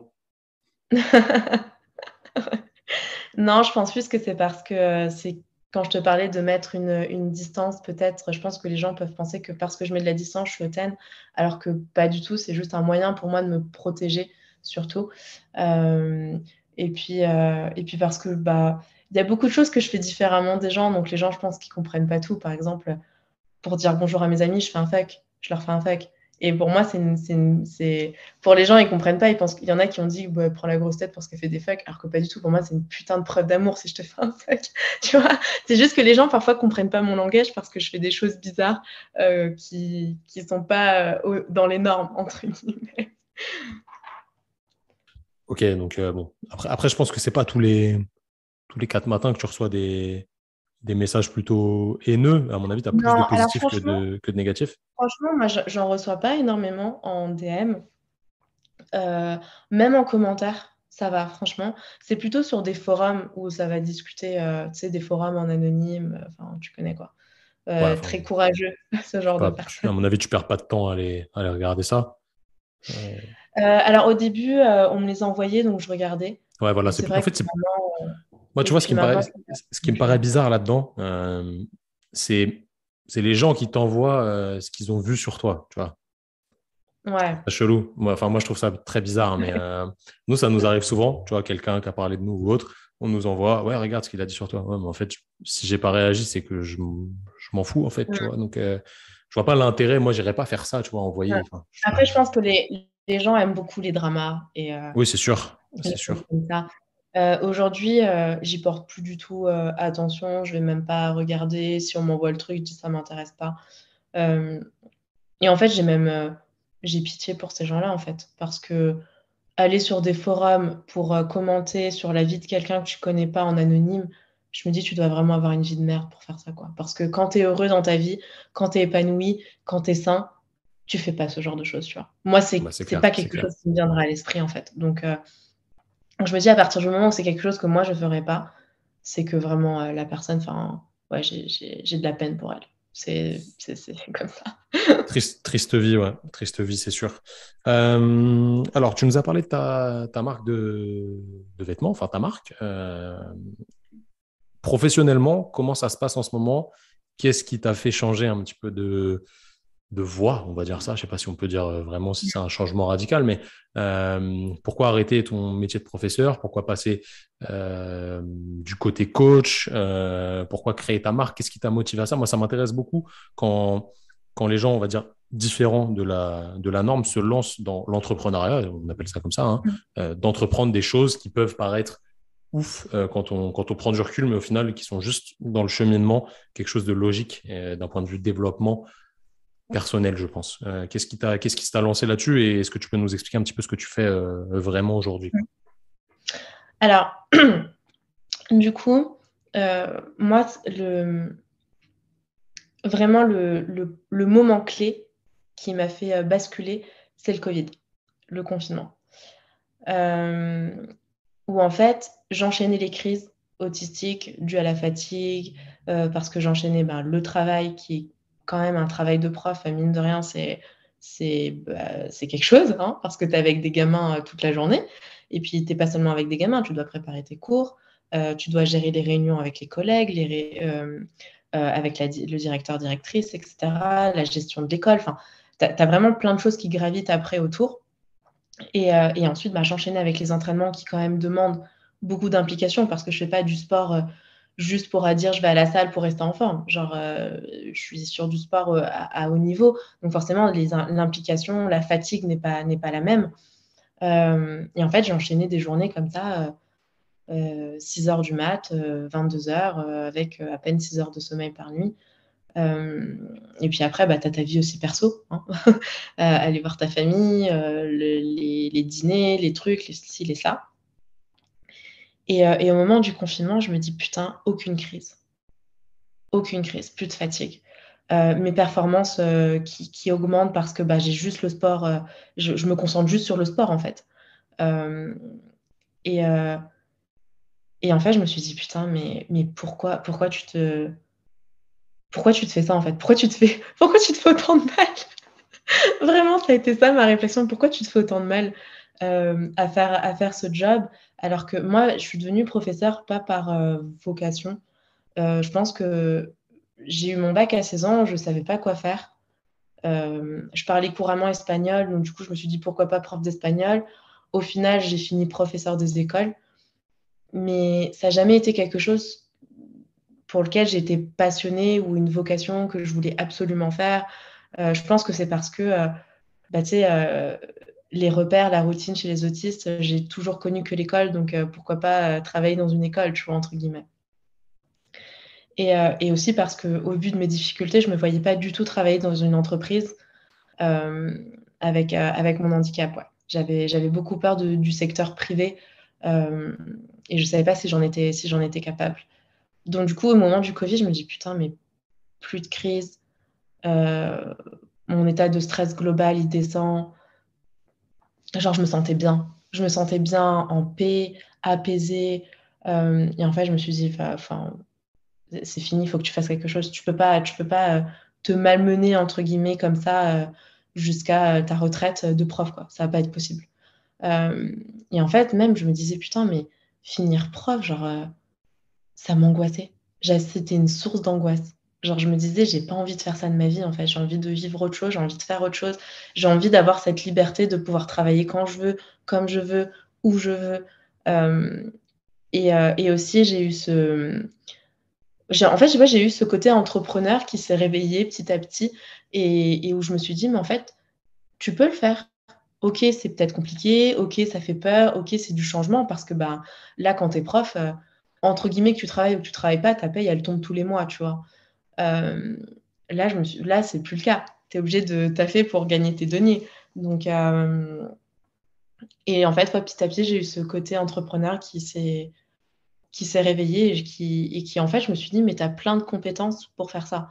Je suis quelqu'un de très organisé, je suis quelqu'un de très carré, de perfectionniste dans les détails et cetera et j'apprends vite. Donc je me suis dit, «Mais pourquoi pas?» Puis c'est le moment de le faire, tu vois? Je me suis dit: «En fait, si je le fais pas avant 30 ans, je le ferai jamais».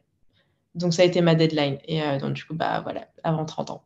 Tu n'avais pas le choix, là. Quand tu te mets des cut-offs comme ça, t'es obligé de les respecter, Ouais, ouais. donc du coup, j'ai fait ma dernière année là et puis maintenant, fini, hein. Fini, fini, ouais. je me voyais pas faire une rentrée scolaire en plus. C'est bien, enfin, moi je trouve ça toujours hyper respectable. C'est le fait de couper avec la facilité, si on peut dire ça, Mm. pour vivre vraiment ce dont tu as envie. Tu vois, nous, c'est ce qu'on a fait dans notre métier de kiné. Moi, je travaille quasi plus en tant que kiné normal. Je fais ce qui m'a toujours passionné, accompagner des gens qui sont vraiment très motivés. Malheureux, enfin, depuis le Covid, c'est pareil, hein. Nous, le déclic, on l'a eu pendant le Covid, de faire ça à distance avec des gens qu'on peut toucher dans toute la planète. Bon, déjà, dans toute la France, c'est pas mal, mais on a quelques clients qui sont à l'étranger et des gens qui viennent vraiment chercher, voilà, ton expertise, ce que tu sais faire et qui ont vraiment la motivation. Et ça m'intéresse beaucoup plus que voir des gens dans mon cabinet qui viennent un petit peu en dilettante, etc. Bref, se lancer, c'était pas forcément facile, mais il y a un moment où tu te dis, bah, qu'est-ce que j'ai à perdre? Au pire, toi, ton diplôme, tu l'as toujours. Si jamais un Ouais. jour Ouais, tu ouais, veux bah, c'est ce que je me rebosser, et suis dit, hein. tu rebosses, tu vois. Mm. Tu sais, mes parents me disaient, mais ta retraite, tes Bah, c'est ça. cotisations, Mais tes c'est trucs et toujours ça. Je les fais, autres oh là là. qui te font peur, en fait. J'ai Ouais. fait, ouais, j'ai fait, en fait, mais on en est tellement loin. J'ai dit, je sais même pas si je vais vivre jusqu'à cet âge-là, tu vois. Donc, je me dis, non, mais je me dis, ma vie, elle est maintenant, et j'ai envie de la vivre maintenant, et j'ai envie de Mm. prendre des risques maintenant, sinon je le ferai jamais. Et, j'avais plus envie d'être dans cette sécurité. Avant, j'en avais besoin parce que j'avais pas encore tout ce cheminement. Et aujourd'hui, j'ai envie de vivre. En fait, je me suis tellement, je sais pas si on peut dire empêchée de vivre à cause de mon autisme, mais ça m'a tellement restreint dans tellement de choses que je me suis dit aujourd'hui, je veux plus. Je veux plus que ça me restreigne. Voilà, j'ai toujours rêvé de vivre à l'étranger, mais avant, je l'ai jamais fait parce que bah, j'avais peur. J'avais peur de pas avoir mes repères, d'être loin de ma famille, de pas savoir gérer mon côté autistique, etc. Bah aujourd'hui, voilà, je le state, tu vois, genre, et avant, j'aurais été incapable de le faire. Donc, j'ai dit aujourd'hui, c'est fini. Je veux plus que ce soit des barrières. C'est mort. Ça fait combien de temps que t'es aux États-Unis, là?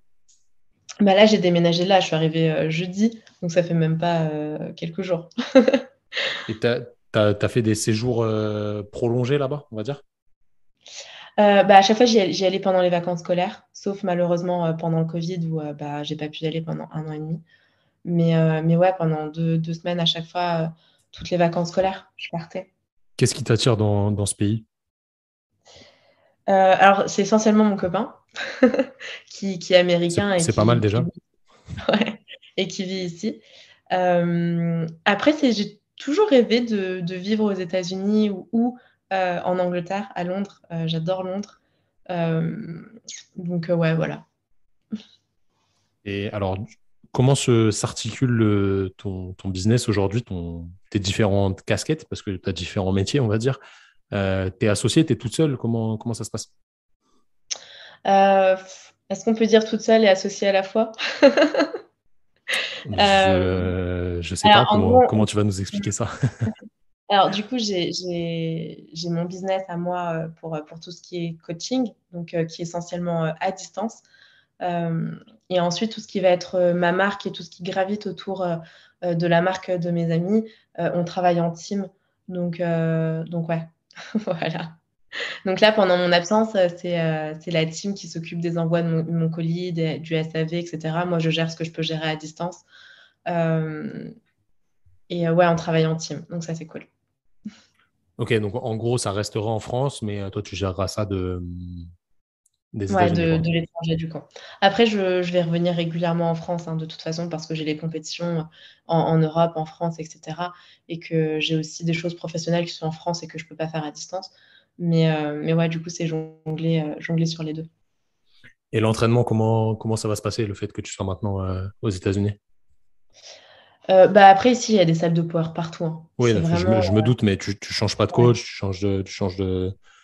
Non, non, non. Alors moi, je suis coachée par TAG. Donc, c'est mon copain et un de ses amis qui me coachent maintenant. Donc, non, non, je ne change pas de coach du tout. C'est pas dans les plans pour le moment. Ok. T'as déjà testé la salle là où t'es? Ouais, ouais, ouais. Le seul truc qui est compliqué, c'est, alors j'appelle les lebs, c'est pas les lebs, c'est les pounds. C'est hyper compliqué, genre de Pour jongler entre recalculer, ouais. Ouais, kilos, c'est vrai que pounds c'est. et tout. Hmm. C'est un peu relou parce qu'en plus, ça tombe pas juste. Tu vois, si tu veux 180 kilos, ça va être 181, je sais pas combien. Enfin bref, c'est jamais juste. Ça, c'est un peu casse-couille, mais bon, je pense que je vais m'y faire. Et les plates rouges, ça fait pas pile poil 25 kilos?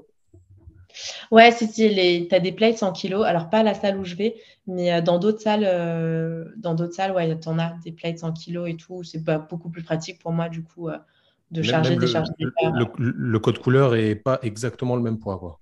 Genre, si je prends une plate Si le code rouge couleur. en LBS, c'est pas exactement 25 kilos, Non, obligatoirement. Tu le vois ce que code je veux dire? couleur est le même. Ok. C'est Ok. juste qu'ici, ils ont des plates en pounds et ils ont des plates en kilos, mais pas dans toutes les salles.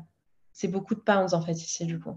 Donc ça, c'est un peu relou. Et en fait, c'est pas un code couleur, c'est juste des noms, quoi. Donc c'est 45 pounds, 20 pounds. Sauf que 45 pounds, ça correspond pas à 45 kilos, ça fait 20 kilos à peu près. À l'abri de faire un PR sans t'en rendre compte, quoi. Ouais, c'est ça. T'as intérêt à bien recompter plusieurs fois avant d'aller sous la barre. Ouais, c'est clair, c'est clair. Qu'est-ce qui est différent par rapport à la France pour quelqu'un qui est aux États-Unis et qui a grandi en France? Parce que c'est un pays qui fait, alors peut-être, j'ai l'impression, peut-être un peu moins qu'avant, mais quand même pas mal rêver les Européens. Qu'est-ce qui est vraiment cool là-bas et qu'est-ce qui l'est moins? Parce qu'il y a forcément des points négatifs aussi, malgré le fait que voilà, t'es pas encore là-bas depuis 10 ans, mais tu as fait quand même pas mal de séjours longs, on va dire. Bah, je pense que tu sais, tu peux toujours critiquer ton pays et il y a toujours des choses voilà, sur lesquelles on peut faire mieux. Mais c'est vrai qu'on ne se rend pas compte qu'en France, on a quand même beaucoup, beaucoup de chance sur beaucoup de choses. Et notamment tout ce qui va être le domaine de la santé, de la sécurité, le chômage, etc. Ok, c'est peut-être pas des milliers des cents, mais tu as quelque chose.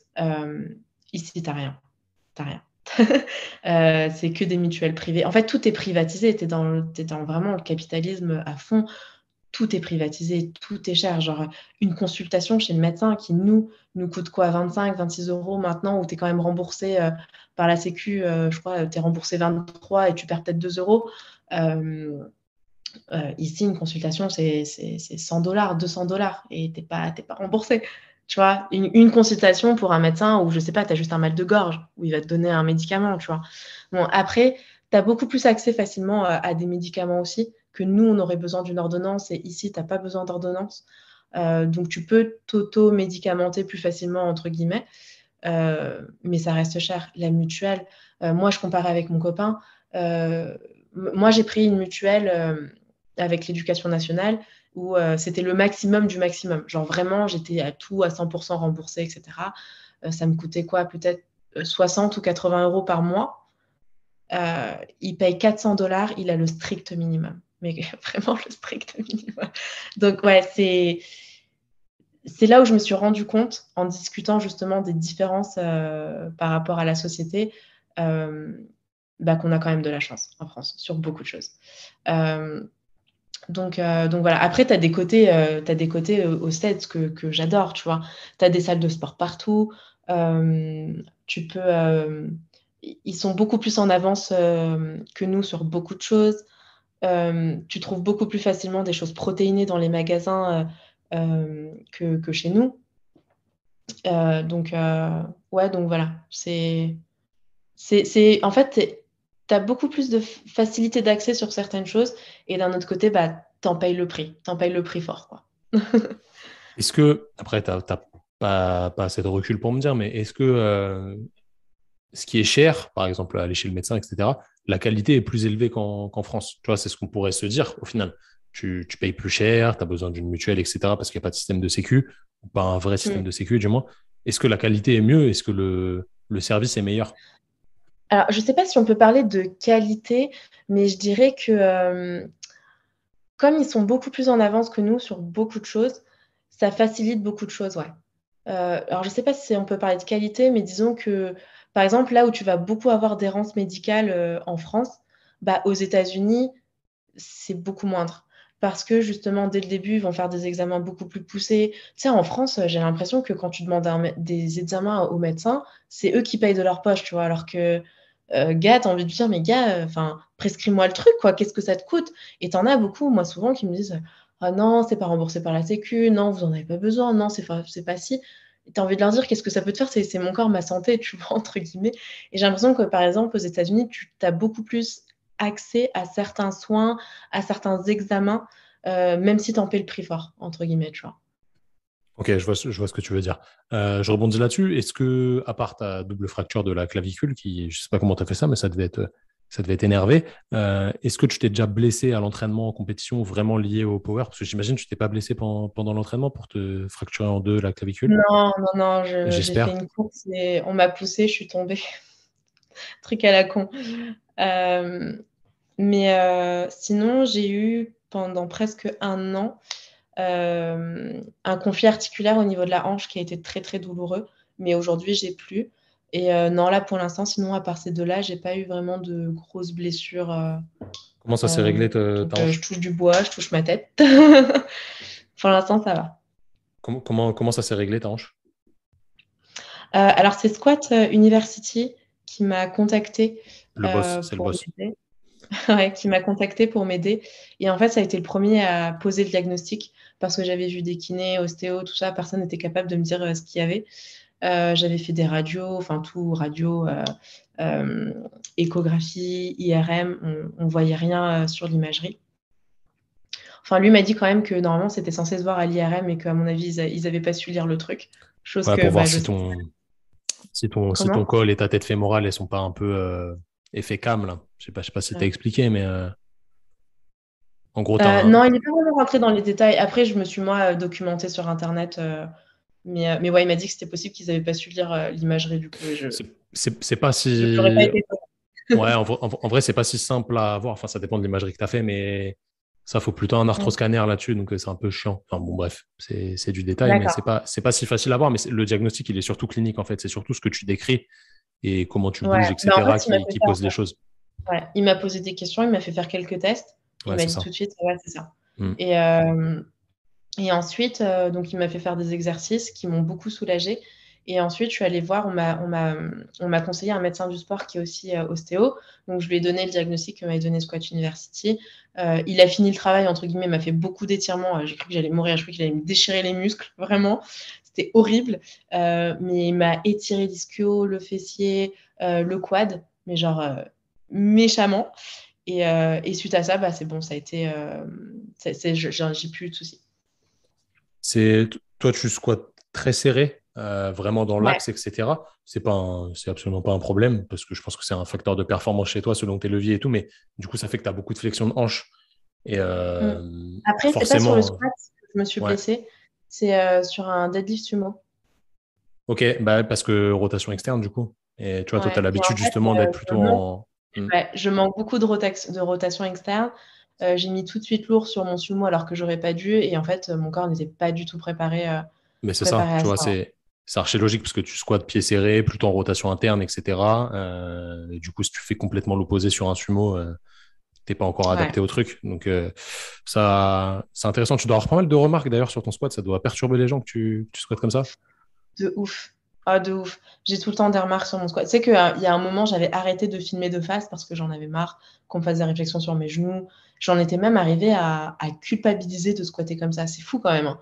Tu te dis, enfin, comment les gens peuvent influencer quelque chose, tu vois. J'en étais arrivée à culpabiliser de squatter comme ça, d'avoir les genoux qui rentrent et d'avoir un squat moche, entre guillemets, tu vois. Et en fait, bon, après, maintenant, je m'en fous. Je me dis, putain, gars, j'ai un record du monde, donc me casse pas les couilles. Là, ça fait un peu prétentieuse, mais au bout d'un moment, je pense qu'il faut aussi remettre les choses dans son contexte. Et puis après, tous ceux qui te disent, ouais, tu vas avoir de l'arthrose, tu vas avoir ci, je suis là en mode, mais est-ce que c'est ton corps même? Est-ce que c'est ton corps? Qu'est-ce que ça peut te foutre si je développe de l'arthrose, tu vois? Bah tant pis, c'est mon corps, enfin, j'en fais ce que je veux. Être forte, c'est aujourd'hui, c'est pas quand j'en aurai 50 balais, tu vois. Et les gens, ils sont là toujours à préserver leur corps. Alors, je comprends, mais je me dis en même temps, Ouais, mais la non. vieillesse, Ils la préservent vieillesse, en pas, fait, ouais, mais ils préservent pas ouais, vraiment leur corps parce que ils font pas grand-chose au final. Tu vois, c'est pire de ne rien faire ouais. que de faire ce que tu fais. Et en fait, je leur dis, mais de toute façon, on va vieillir, on va tous avoir des douleurs, on va tous avoir de l'arthrose à un moment, notre corps va se dégénérer.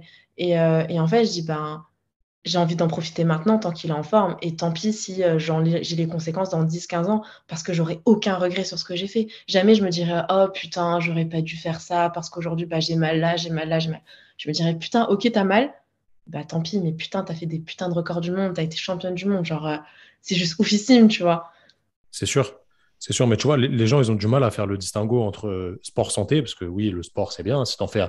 à petite dose régulièrement, un peu de travail aérobie, un peu de muscu, un peu de force, etc. Mm. Mais tranquille, c'est très bon pour la santé. Par contre, dès que tu passes du côté performance, c'est sûr que c'est plus optimal pour la santé, c'est certain. Mais c'est un choix, en fait. Ouais, Et bah oui. les gens se rendent pas compte que c'est ton taf, en fait, et que Mm. comme faire Oui, c'est 8 un heures, choix de vie, hein. ouais, c'est ça, C'est comme un faire choix 8 de heures, vie. 19 heures au Et tu taf, sais, moi, c'est pas bon ça pour la me fait santé. rire parce que ils te font ces réflexions-là sur toi, mais ils iraient pas faire ces réflexions-là à un Nadal ou à un Federer, tu vois. Ouais, Alors alors que que eux c'est aussi, pire. ouais, eux aussi sont dans pousser leur corps, pousser la performance à l'extrême, et ils auront des conséquences sur leur corps sur du long terme, parce que il faut reconnaître que notre corps, alors bien sûr, il faut du mouvement, il faut du sport et tout, mais nous, on le pousse à l'extrême et il n'est pas non plus fait pour ça sur du long terme, tu vois. Hmm. Mais c'est un choix de vie. C'est un choix de vie. C'est Et moi, j'en ai marre des gens qui te font des réflexions comme si c'était leur vie, comme si c'était leur corps. T'as envie de leur dire, mais what the fuck, tu vois? c'est parce que c'est un sport qui est pas très, on va dire, très connu, tu vois, dans la culture lambda. C'est peut-être pour ça. Mm. Mais tu vois, je sais pas si tu as suivi, mais justement, tu me parles de Nadal. Nadal, il a fait Roland Garros avec, il a un problème neuro au niveau du pied, tu vois, qui fait qu'il Mm. a extrêmement mal au pied et ils lui ont infiltré, je sais pas si c'était tous les jours ou plusieurs fois pendant le tournoi, un des nerfs qui innerve son pied pour qu'il ne ressente plus la douleur, tu vois. Parce que ça l'empêche Mm. carrément de jouer. Et en fait, on a appris que ça fait très longtemps qu'il a ça. Et ça choque pas forcément les gens. Les gens ils se disent, ah ouais, c'est un guerrier et tout, il joue sur un truc où il est obligé de se faire infiltrer pour plus avoir mal. Mais en fait, moi, de mon côté du spectre, pour moi, ça c'est du dopage, tu vois. Et t'es pas obligé de partager ce que je dis, hein, mais pour Ouais, moi, ouais, c'est non, je du. réfléchis. Mais les infiltrations, c'est, t'as le Ça... droit? En fait, non, là, c'est un bloc anesthésique. En gros, il lui anesthésie le nerf, tu vois, pour plus qu'il sente. Ah, ok, C'est une ok, infiltration un peu spéciale. C'est pas ok. considéré comme du dopage, hein. C'est par la fédération, c'est pas considéré comme du dopage. Mais en vrai, on peut considérer ça, si tu parles d'un point de vue éthique, tu vois, on peut considérer ça comme du dopage. Pour moi, Bah, ça n'enlève strictement rien à la performance, mais ouais, je vois ce dans que ma tu. façon de Alors, voir les choses. je comprends ce que tu veux dire. Moi, je le vois pas comme du dopage parce que c'est pas un booster de performance en soi, tu vois. C'est pas C'est genre un, quelque chose qui va le. c'est un inhibiteur de non-performance. Ouais, Et bref, ouais, je vois ce que tu veux dire. Après, qu'on bon, moi, considère ça ça me comme du paraît. dopage ou pas, c'est pas le problème, mais genre, les gens trouvent Mm. ça respectable, Oui, alors qu'en ouais, fait, bah, c'est pas plus respectable que d'avoir les genoux qui rentrent pendant un squat et de faire du squat quand tu as mal aux genoux. J'en sais rien, tu vois, mais c'est la même chose au final. Il y a pas de différence, mais vu que c'est un sport qui est beaucoup plus connu, voilà, c'est Nadal, le mec, ouais. il est stylé, Mais parce c'est qu'en un fait, sportif extraordinaire, hein, mais voilà quoi. les gens comprennent pas que c'est vraiment un sport, en fait, la force athlétique. Bien Ils sûr, ont tendance à croire que c'est la musculation, et la musculation, forcément, c'est quelque chose qui est beaucoup plus pour la santé, le physique, etc. Alors que là, non, en fait, la force athlétique, c'est un vrai sport, avec une vraie fédération, des vraies compétitions, des vrais records, tu vois, genre. Donc, pour que les gens c'est niveau, se quoi. rendent compte, euh, combien de fois tu t'entraînes par semaine, combien de temps tu t'entraînes par semaine, comment ça se découpe à peu près en ce moment? Alors là, j'ai réduit ma fréquence parce que bon, bah, j'ai eu le Covid et tout, j'ai eu une grosse perte de poids. Donc là, je laisse un peu mon corps reposer. Puis j'ai eu beaucoup de stress avec le déménagement, enfin tout ça. Donc là, je suis qu'à 3 fois par semaine. Mais sinon, quand je suis en prépa et tout, je m'entraîne 5 fois par semaine, euh, à raison de 2 à 4 heures par jour. Et après, bah, Tu, tu fais segmentes 4 squats. ou tu fais tout d'un coup? Ouais, non, soit j'ai des séances squat bench, soit bench deadlift, ou les 3 mouvements dans la même séance.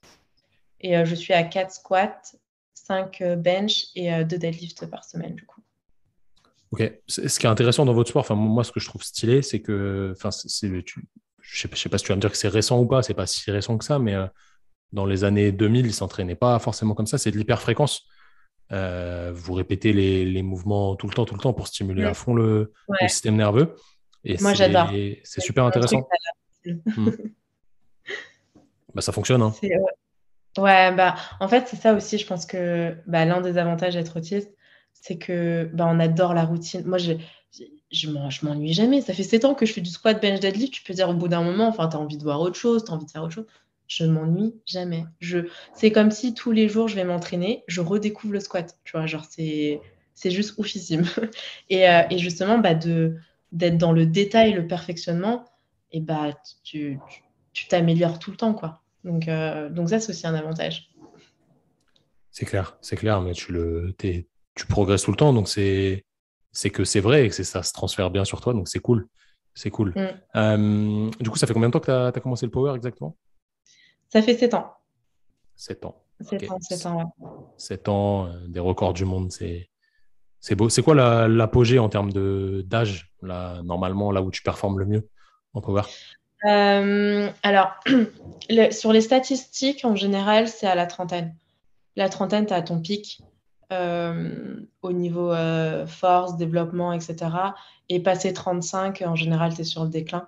Donc là, normalement, je devrais être au niveau du pic. On va voir ça. Il faudrait déjà que je revienne m'entraîner véritablement, entre guillemets. Mais ouais, c'est à la trentaine. Ok. Bien, on va finir ce podcast par le petit truc de fin habituel que tous les auditeurs adorent. Je t'explique un peu le concept. Je vais te donner une liste de valeurs. Alors, des valeurs, c'est des termes, des mots sur lesquels toi, tu mets tes propres termes et tes propres sentiments que tu définis comme Ouais. tu veux. Je ne vais pas t'en donner 10 000, je vais t'en donner une bonne vingtaine et tu vas devoir m'en garder trois qui, selon toi, sont les plus importantes pour toi ou qui te définissent. Voilà, je pense que tu les connais peut-être déjà, Mais tes valeurs. Tu c'est as drôle déjà fait que, ça, à mon avis, mais j'ai fait exactement le même exercice en prépa mentale. c'est super important. Ouais, en prépa mentale, justement, pour définir mon pourquoi, qui je suis, etc., avec ma coach, elle m'avait donné une liste, justement, et je devais choisir à chaque fois Tu ma t'en liste rappelles ou de pas? valeurs. C'était amour, love, Mhm. hard work, et le dernier, je sais plus, il faudrait que je revoie mes notes. Mais ouais, bon, du coup, vas-y, on refait. Vas-y, je vais les faire. Du coup, je vais mettre amour dedans parce que je l'aurais peut-être pas mis, tu vois, mais je vais le mettre. Allez, c'est parti. Je te laisse. T'en gardes trois, tu vois, celles vraiment qui ressortent. Je Ouais. sais que c'est difficile de choisir, mais Ah bah, voilà. je les ai là sous les yeux. Ok, on va voir si je l'ai dit ou Ouais, pas. Allez, let's go. vas-y.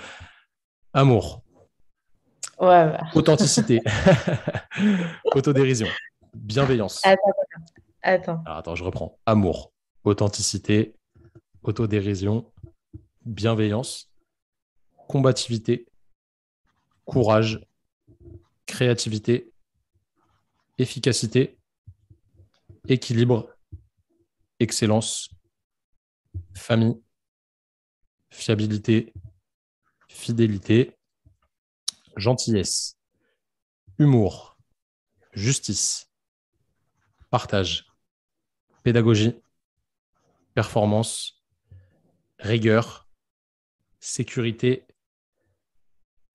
travail. Et en dernier, je vais te mettre volonté. Si tu devais m'en garder trois. Peut-être qu'il y en a un que j'ai pas dit, hein. Alors, en fait, tout ce qui est amour, bienveillance et gentillesse, je le mettrai ensemble, tu vois. Donc ça, c'est sûr. Et ensuite, je garderai authenticité et courage. C'est quoi pour toi l'authenticité?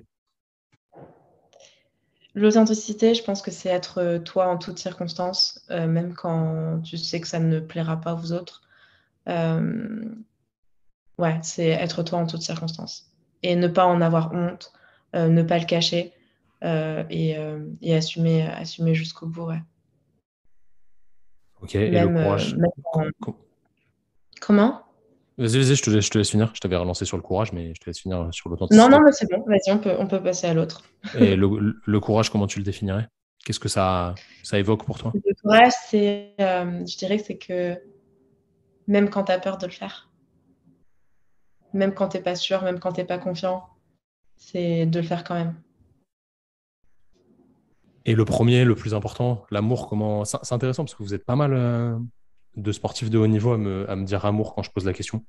Comment tu le définirais? Tu vois, moi, c'est pas un truc qui me viendrait à l'esprit directement, mais quand on me l'explique, ça prend beaucoup de sens. Euh, Moi, l'amour, c'est ce qui guide ma vie au quotidien. Je peux pas faire quelque chose si j'aime pas. C'est pas possible.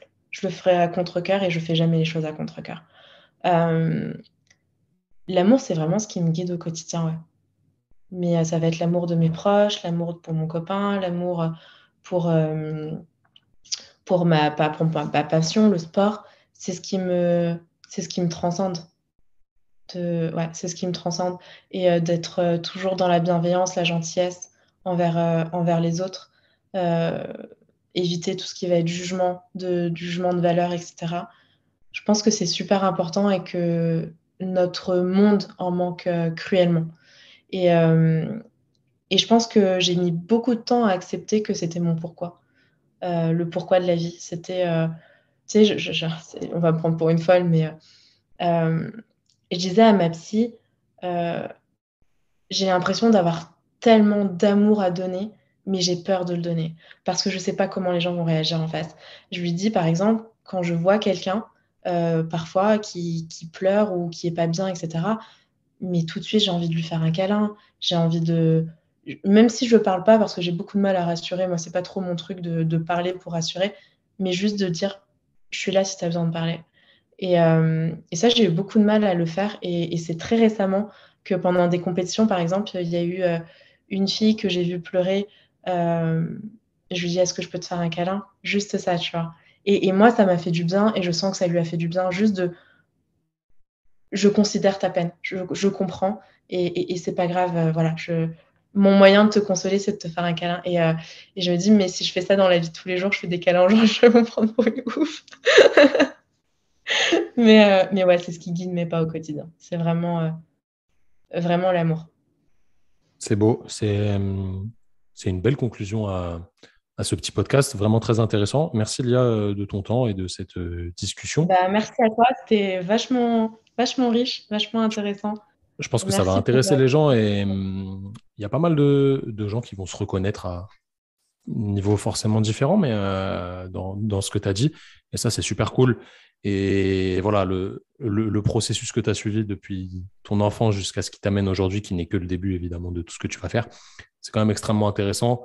Et prendre la liberté de faire ce que tu aimes, parce que c'est ça qui te définit au final. Prendre le risque, on a vu professionnel, etc. C'est vraiment top. C'est quelque chose que j'encourage tout le monde à faire ça, vraiment.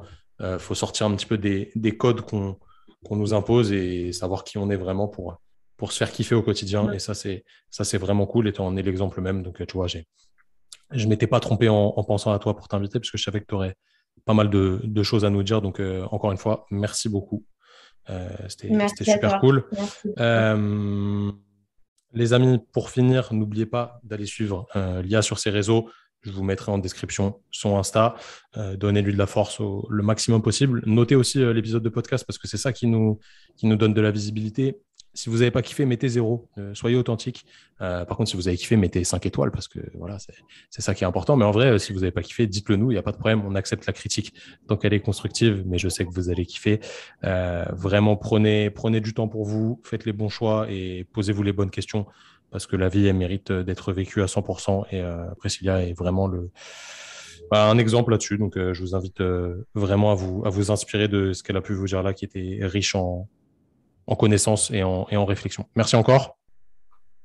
Et puis, je te souhaite une bonne journée, parce que là, c'est le Merci. matin chez toi. Les amis, vous, bonne journée, bonne soirée, peu importe, au moment où vous écoutez l'épisode. Prenez du temps pour vous et réfléchissez sur ce qui vous anime. C'est super intéressant. Salut tout le monde. Merci à toi d'avoir écouté cet épisode. J'espère évidemment qu'il t'a plu. Si tu as besoin de conseils personnalisés, que tu sois professionnel ou juste sportif, notre service de consultation en ligne est toujours disponible sur training-thérapie.fr. Merci encore à toi d'avoir écouté et à la semaine prochaine.